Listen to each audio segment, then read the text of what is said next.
पर 40 का लाभ लिया तो कितने में बिकेगा? 0 से 0 कैंसिल, 14 रुपए में बिकेगा। कितने पेन? 7 पेन। 7 पेन का दाम है 14 रुपया। तो यहां से आप कह सकते हैं एक पेन का दाम कितना होगा? 2 रुपया। और हमें इस क्वेश्चन में कितने का बताना था? 10 रुपए में कितने पेन खरीदे? हम कह सकते हैं यहां से 10 रुपया लाने के लिए 5 से गुणा करेंगे, 10 रुपया बन गया। 10 रुपए में कितना पेन आ जाएगा? 5 से गुणा करेंगे, कितना पेन आ गया? 5 पेन आ गया। ठीक है, ये आपके क्वेश्चन नंबर 8 का जवाब था। उम्मीद करते हैं ये समझ में आया होगा आप सभी लोगों को। फिर इसके बाद हम लोग चलते हैं क्वेश्चन नंबर 9 की तरफ। 9 भी आप लोगों के लिए बहुत ही आसान सा क्वेश्चन था। 9 देखिएगा, बहुत ही बेहतर क्वेश्चन है यह। एक व्यक्ति ने 50 पेन 50 रुपए प्लस पेन की दर से खरीदे। यदि उसने 40 पेन 5% हानि पर बेच दिया और यदि वह कुल 10% का लाभ चाहता है तो शेष पेन कितने में बेचे? तो आप लोगों को क्या बताया गया था इस क्वेश्चन को सॉल्व करने के लिए? देखिए वही सेम ट्रिक आप लोगों को बता रहे हैं जो आप लोगों को पढ़ाया गया है। ट्रिक क्या था? 50 पेन बेच रहा है 50 रुपए में। कितने रुपए में? 50 रुपए में। यदि वह 40 पेन 5% हान पर बेच दे, इसमें से कितना पेन? 40 पेन कितने परसेंट हान पे? हमने कहा था कि परसेंट से कोई मतलब नहीं रहेगा। तो इसका गुणा करेंगे, कितना आ जाएगा? 200। माइनस प्लस के साथ लिखेंगे तो हम कहेंगे जो शुरुआत के 40 पेन है इससे कितने का नुकसान हो गया है? 200 का नुकसान हो गया है। शेष पेन कितना बचा है? 10 पेन बचा है। शेष पेन को कितने प्रतिशत लाभ पर बेचे? इससे हमें बताना है कितने परसेंट लाभ पर बेचे कि कुल 50 पेन पे कितने परसेंट का लाभ हो जाए। यानी हमारे पास कितना रुपया आना चाहिए? 500 रुपया आना चाहिए। 500 रुपया हमारे पास आना चाहिए, लेकिन 200 रुपया हम माइनस में चल रहे हैं। 200 रुपया माइनस में चल रहे हैं तो प्लस कितना करना होगा? तो हम कहेंगे यदि हम प्लस 700 में बेच दें, शेष पेन कितने में बेच दें?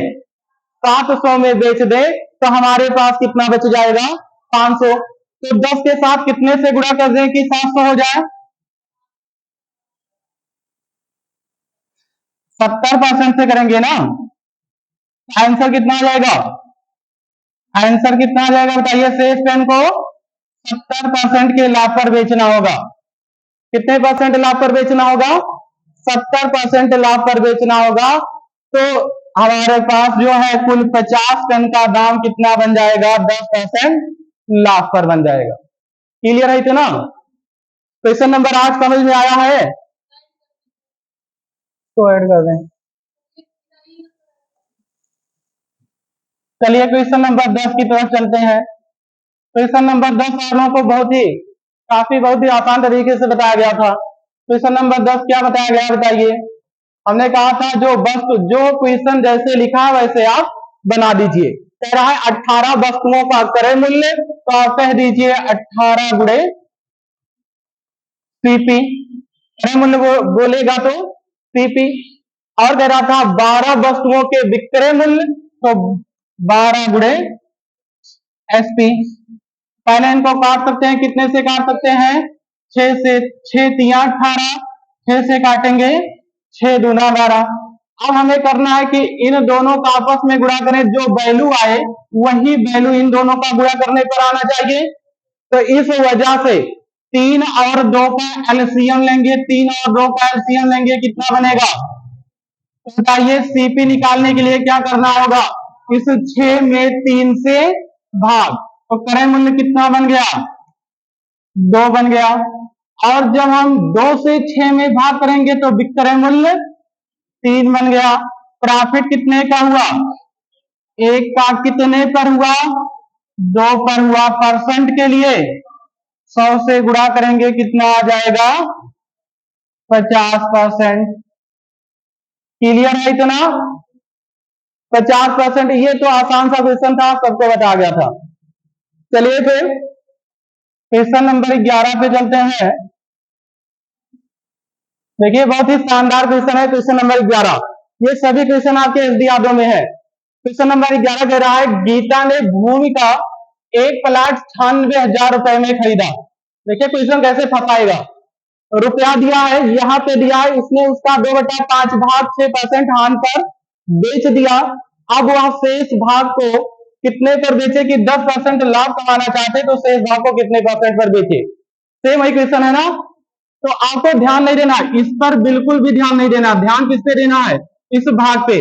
हम कहेंगे यदि 2/5 लिख दिया जाए, इसका मतलब यदि कुल भाग कितना मान लिया जाए, कुल भाग कितना मान ले, 5। यही 5 की वैल्यू ही है 96,000। ठीक है, हमने कहा यदि कुल वैल्यू 5 है तो 5 में कितना भाग, 2 भाग। 2 भाग कितने % लाभ या हानि पर, 6% हानि पर बेच दिया। तो 6% हानि पर बेच दीजिएगा, तो 6 दूना 12 रुपया आ गया। इस प्रतिशत से कोई मतलब नहीं है, क्योंकि ये फार्मूला है। शेष कितना भाग बचा है बताइए, 5 में 2 भाग चला गया, तो शेष कितना बचा, 3 भाग। इस 3 भाग पर कितना % लाभ ले कि कुल 5 पर कितना % का लाभ बन जाए, कि शेष भाग बेचकर कुल 10%, कुल पर कितना %, 10%, कुल पर 10% का लाभ, यानी हम कह सकते हैं हमारे पास कितना रुपया आना है, 50। अब तक कितना आ चुका है, 12। कितना बचा है, कितना बचा है बताइए, 38 बचा है ना, 38 ही तो बचा। अच्छा नुकसान हुआ सारे, यहाँ पे ध्यान दीजिएगा, ये आपका आ जाएगा -12।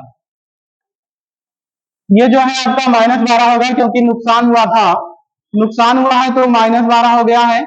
अब हमें 50 रुपया टोटल करना है, तो यहाँ पे कितना रुपया लाना पड़ेगा, 12 माइनस पहले से ही है, 50 और लाना है, तो 50 + 12 कितना हो जाएगा, 62 हो जाएगा ना।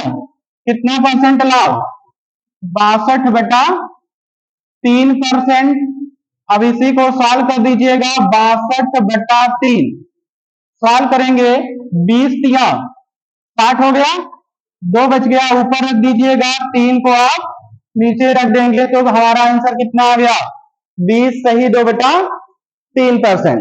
20 सही 2/3% इस क्वेश्चन का जवाब आ जाएगा। क्लियर है, समझ में आया है ये ना। बहुत ही आसान तरीका है इसका। अगर वैल्यू पर जाएंगे तो बहुत समय लगेगा, वैल्यू पर नहीं जाना है। आप ऐसे सॉल्व करेंगे, नहीं समझ में आएगा तो बताइएगा। इस पर काफी क्वेश्चन हो चुका है ना। चलिए क्वेश्चन नंबर 12 की बात करें। क्वेश्चन नंबर 12 देखिए, कह रहा है एक दुकानदार किसी वस्तु को 270 रुपए में बेचने पर जितना हानि उठाता है, उससे 2 गुना लाभ, उससे 2 गुना लाभ उस वस्तु को 540 रुपए में बेचने से कमाता है। तो जब इस टाइप का क्वेश्चन बनेगा, तो हमने कहा था कि सबसे पहले सीपी कितना मान लीजिएगा, एक्स मान लीजिएगा। पहली बार इसे कितने में बेचा बताइए, पहली बार बेचा गया 270 में बेचा गया, और इसे दूसरी बार जब बेचा गया तो कितने में बेचा गया, 540 में।